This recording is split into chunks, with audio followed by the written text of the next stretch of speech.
Hey everyone, welcome to my video. বাসায় boring লাগছিল তাই বাগের নিশানকে কল দিলাম। ও বললো একটি জায়গায় নিয়ে যাবে। আমিও দেরি না করে বের হয়ে পড়লাম। বাইরের ওয়েদারটা ছিল মিষ্টি, ফ্রন্ট সিটে বসতে বেশ মজাই লাগে। চলে আসলাম। ও বললো যে সিকো এরিনাতে যাবে। এটি এমন একটি জায়গা, ছোট বড় সবাই এনজয় করতে পারে। এখানে রেস্টুরেন্ট, বাচ্চাদের গেমিং জোন, ফুটবল খেলার টার্ফ, ক্রিকেট খেলার টার্ফও আছে, আর ছবি তোলার জন্য অসংখ্য প্লেস।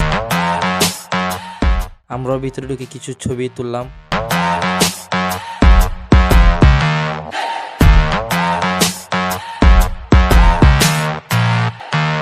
তৃতীয় তলায় একটি টার্ফ আছে, ওটাতে যাব। দ্বিতীয় তলায় বাচ্চাদের গেমিং জোন। টার্ফে কেউ ছিল না, আমরা এটার মজা নিচ্ছিলাম পুরোটাই।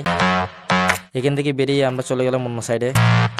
ওনার বাচ্চাকে নিয়ে ছোট কারগুলোতে রাইড দিচ্ছেন। এখানে কিছুক্ষণ থাকার পর দেখলাম অনেক লোক চলে এসছে। অন্য সাইডে চলে আসলাম, এখানেও দেখছি ফটোশুট চলতেছে।